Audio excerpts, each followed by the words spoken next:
1 October ਨੂੰ ਪਹਿਲੀ ਵਾਰੀ ਕੋਰਟ ਨੇ ਸਾਡੇ ਹੱਕ ਵਿੱਚ ਜਾਂ ਪੇਰੈਂਟਸ ਦੇ ਹੱਕ ਵਿੱਚ ਜਾਂ ਬੱਚਿਆਂ ਦੇ ਹੱਕ ਵਿੱਚ ਇਹ ਫੈਸਲਾ ਦਿੱਤਾ ਸੀ ਕਿ ਜਦ ਤੱਕ ਕੇਸ ਪੱਕਾ ਤਰ੍ਹਾਂ ਡਿਸਾਈਡ ਨਹੀਂ ਹੁੰਦਾ ਉਨੀ ਦੇਰ ਤੱਕ ਸਕੂਲਾਂ 'ਤੇ ਰੋਕ ਲਗਾਈ ਸੀ ਕਿ ਉਹ ਸਿਵਾਏ ਉਹੀ ਫੀਸ ਲੈਣ ਜਿੰਨੇ ਆਨਲਾਈਨ ਕਲਾਸਿਸ ਉਹ ਦੇ ਰਹੇ ਨੇ ਅਤੇ ਕਿਹਾ ਸੀ ਕਿ ਜਦੋਂ ਫਾਈਨਲ ਹੀਅਰਿੰਗ ਹੋਏਗੀ ਉਦੋਂ ਤੁਸੀਂ ਆਪਣੀ ਦਲੀਲਾਂ ਦੇ ਦਿਓ ਜਿਸ ਤਰ੍ਹਾਂ ਤੁਸੀਂ ਪਹਿਲਾਂ ਦਿੰਦੇ ਸੀ, ਬਟ ਹੁਣ ਅਸੀਂ ਇਹ ਫੈਸਲਾ ਬਦਲਣਾ। ट्रांसपोर्ट ट्रक की जी फीस है वो कई स्कूलों ने लै चुके नवंबर तक की कि जोड़ा ऑर्डर आया ये अकॉर्डिंग कि स्कूलों को फिर जी फीस लीती वो वापस करनी पेगी। प्राइवेट स्कूल फीसा के मामले दे विच प्राइवेट स्कूल वालों पाई गई हाई कोर्ट दे विच पटीशन नूं अज रद्द कर दिता गया है।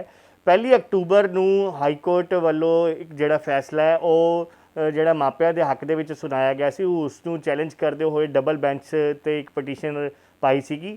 ਇਸੇ ਬਾਰੇ ਗੱਲ ਕਰਦੇ ਆ ਸਾਡੇ ਨਾਲ ਸੀਨੀਅਰ ਵਕੀਲ RS ਬੈਂਸ ਜੀ ਗੱਲ ਕਰਦੇ। ਬੈਂਸ ਸਾਹਿਬ ਅੱਜ ਪਟੀਸ਼ਨ ਰੱਦ ਕਰ ਦਿੱਤੀ ਗਈ ਹੈ ਸਕੂਲਾਂ ਵੱਲੋਂ ਜਿਹੜੀ ਪਾਈ ਗਈ ਸੀ। ਨਹੀਂ, ਪਟੀਸ਼ਨ ਤਾਂ ਹਲੇ ਪੈਂਡਿੰਗ ਹੈ, ਅਪੀਲਾਂ ਵੀ ਪੈਂਡਿੰਗ ਹੈ, 12 ਨਵੰਬਰ ਨੂੰ ਸੁਣੀ ਜਾਣਗੀਆਂ। ਮਗਰ ਜਿਹੜੀਆਂ ਐਪਲੀਕੇਸ਼ਨ ਪਾਈਆਂ ਸੀ, ਦਰਖਾਸਤ ਦਿੱਤੀ ਸੀ ਕਿ ਜਿਹੜਾ ਇੱਕ ਕਿਉਂਕਿ ਇਹ ਸਾਰੇ ਇੰਟਰਮ ਆਰਡਰ ਹੈ, ਇਹ ਆਰਡਰ ਬਦਲੇ ਜਾ ਸਕਦੇ ਨੇ ਅਤੇ ਜਦ ਤੱਕ ਫਾਈਨਲ ਆਰਡਰ ਨਹੀਂ ਹੁੰਦਾ ਜਿਹਨੂੰ ਫਿਰ ਤੁਸੀਂ ਸੁਪਰੀਮ ਕੋਰਟ ਅਪੀਲ ਕਰੋਗੇ।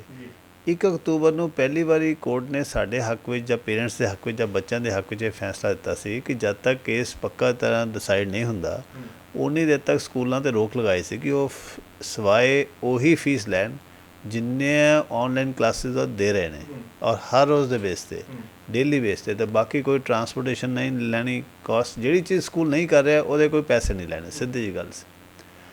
ਉਹ ਉਸ ਨੂੰ ਚੈਲੰਜ ਕੀਤਾ ਸੀ ਕਿਉਂਕਿ ਇਹਨਾਂ ਨੂੰ ਪਤਾ ਸੀ ਕਿ ਜਿਹੜੇ ਜੱਜ ਸਾਹਿਬ ਨੇ ਫੈਸਲਾ ਦਿੱਤਾ ਉਹ ਰਿਟਾਇਰ ਹੋ ਰਹੇ ਨੇ 7 ਅਕਤੂਬਰ ਨੂੰ। ਇਹਨਾਂ ਨੇ ਦਰਖਾਸਤ ਪਾਈ 6 ਅਕਤੂਬਰ ਨੂੰ, ਉਹ 3 ਦਿਨ ਬਾਅਦ ਲੱਗਣੀ ਸੀ ਔਰ ਅੱਜ 9 ਅਕਤੂਬਰ ਤੇ ਲੱਗ ਗਈ। ਉਹ ਦਰਖਾਸਤ ਵਿੱਚ ਕਿਹਾ ਗਿਆ ਸੀ ਕਿ ਤੁਸੀਂ ਜੀ ਗਲਤ ਫੈਸਲਾ ਕੀਤਾ, ਤੁਸੀਂ ਸਾਨੂੰ ਸੁਣਿਆ ਨਹੀਂ ਹੈ ਔਰ ਤੁਸੀਂ ਇਹਨੂੰ ਸਟੇ ਕਰੋ ਅਤੇ ਇਹਨੂੰ ਵਾਪਸ ਲਓ।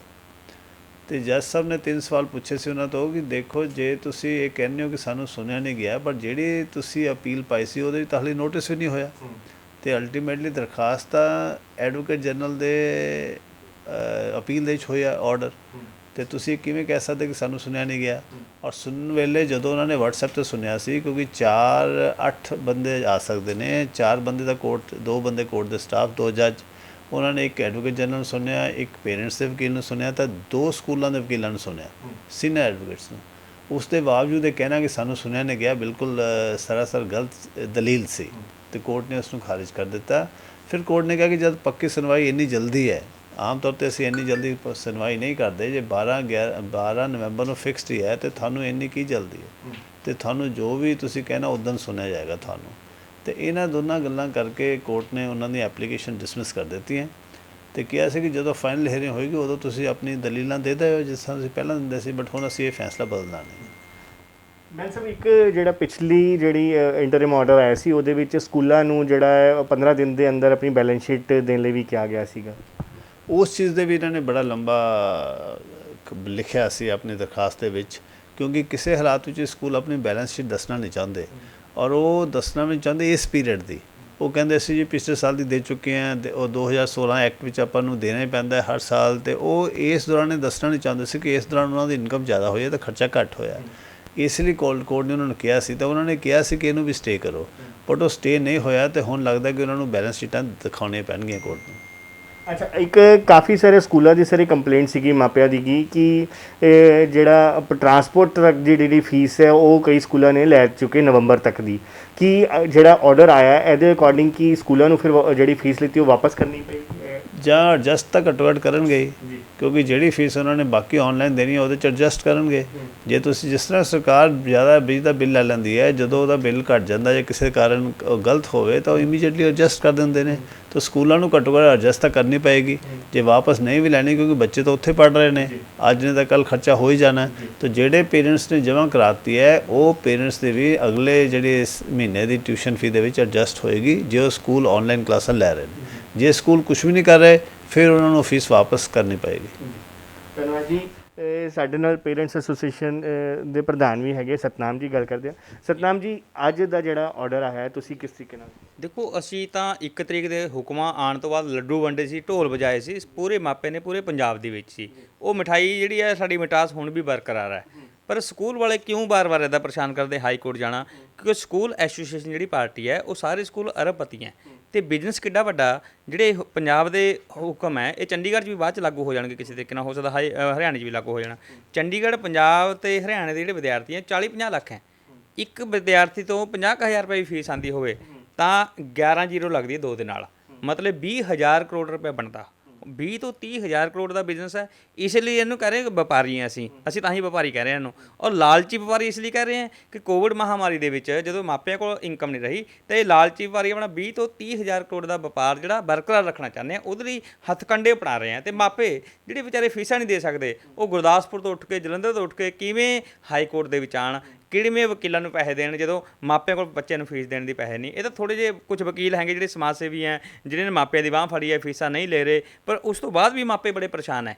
ਤੇ ਹਾਈ ਕੋਰਟ ਦੇ ਹੁਕਮਾਂ ਦੀਆਂ ਧੱਜੀਆਂ ਹੁਣ ਵੀ ਸਕੂਲ ਉਡਾ ਰਹੇ ਆ।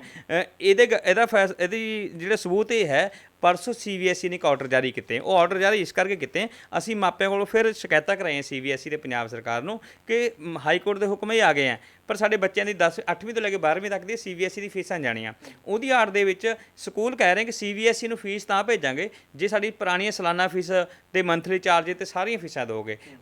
ਇਹ ਪ੍ਰੈਸ਼ਰ ਬਣਾਇਆ ਜਾ ਰਿਹਾ। ਇਹ ਗੱਲਾਂ ਜਦੋਂ ਅਸੀਂ CBSE ਨੂੰ ਦੱਸੀਆਂ ਤਾਂ CBSE ਨੂੰ ਮਜਬੂਰਨ ਉਸੇ ਸ਼ਾਮ ਪਰਸੋਂ ਹੁਕਮ ਕਰਨੇ ਪਏ ਸਕੂਲਾਂ ਖਿਲਾਫ, ਜੇ ਸਕੂਲ ਇੱਦਾਂ ਕਰਦੇ ਹੋ ਗਲਤ ਹੈ ਉਹਨਾਂ ਖਿਲਾਫ ਐਕਸ਼ਨ ਲਓ। ਦੂਜਾ ਜਿਹੜਾ ਹਾਈ ਕੋਰਟ ਦਾ ਆਰਡਰ ਇਹ ਆਇਆ, ਇਹਦੇ ਵਿੱਚ ਵੀ ਨਾ ਉਹ ਕਾਨੂੰਨੀ ਚੋਰ ਮੋਰੀਆਂ ਰਾਹੀਂ ਮਾਪੇ ਨੂੰ ਫਿਰ ਪਰੇਸ਼ਾਨ ਕਰ ਰਹੇ ਆ। ਕਿਉਂਕਿ ਹਾਈ ਕੋਰਟ ਨੇ ਕਿਹਾ ਜਿਹੜੀ ਟਿਊਸ਼ਨ ਫੀਸ, ਹੁਣ ਟਿਊਸ਼ਨ ਫੀਸ ਅਤੇ ਮੰਥਲੀ ਫੀਸ ਫਰਕ ਹੈ, ਇਹ ਮਾਪਿਆਂ ਨੂੰ ਵੀ ਪਤਾ ਹੈ, ਇਹ ਸਕੂਲਾਂ ਨੂੰ ਵੀ ਪਤਾ, ਸਰਕਾਰ ਨੂੰ ਵੀ ਪਤਾ ਹੈ।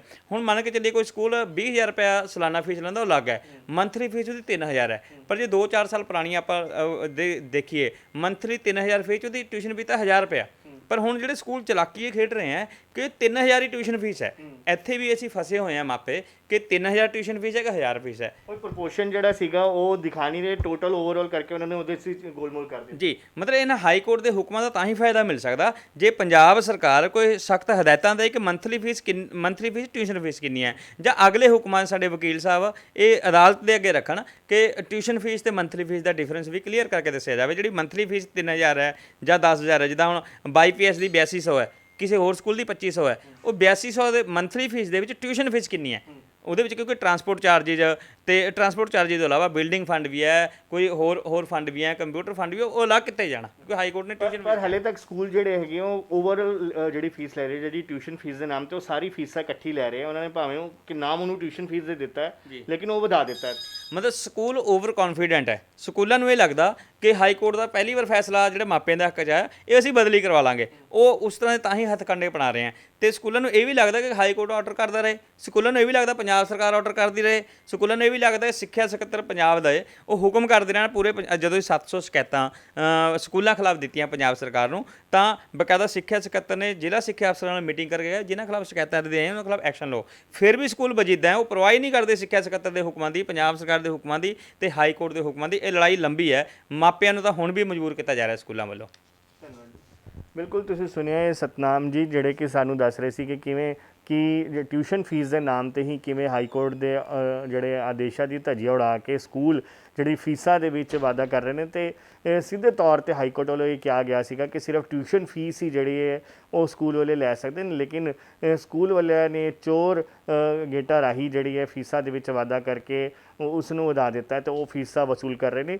ਹਾਲਾਂਕਿ ਅੱਜ ਜਿਹੜੀ ਪ੍ਰਾਈਵੇਟ ਸਕੂਲਾਂ ਵੱਲੋਂ ਜਿਹੜੀ ਇੱਕ ਐਪਲੀਕੇਸ਼ਨ ਪਾਈ ਗਈ ਸੀਗੀ ਕਿ ਇਹ ਜਿਹੜਾ 1 ਅਕਤੂਬਰ ਨੂੰ ਜਿਹੜੇ ਇੰਟਰਿਮ ਆਰਡਰ ਆਏ ਸੀਗੇ ਉਸ ਨੂੰ ਸਟੇ ਲਾਉਣ ਲਈ, ਉਸ ਨੂੰ ਰੋਕਣ ਲਈ, ਤੇ ਉਸ ਐਪਲੀਕੇਸ਼ਨ ਨੂੰ ਅੱਜ ਹਾਈ ਕੋਰਟ ਵੱਲੋਂ ਖਾਰਿਜ ਕਰ ਦਿੱਤਾ ਗਿਆ ਤੇ 12 ਨਵੰਬਰ ਨੂੰ ਹੁਣ ਇਸ ਕੇਸ ਦੇ ਵਿੱਚ ਜਿੰਨੀਆਂ ਵੀ ਐਪਲੀਕੇਸ਼ਨਸ ਚੱਲ ਰਹੀਆਂ ਉਹਦੇ ਤੇ ਸੁਣਵਾਈ ਹੋਵੇਗੀ। ਚੰਡੀਗੜ੍ਹ ਤੋਂ ਕੈਮਰਾਮੈਨ ਉਮਾ ਯਾਦਵ ਦੇ ਨਾਲ ਅੰਕੁਸ਼ ਮਹਾਜਨ, ਦੈਨਿਕ ਸਵੇਰਾ TV।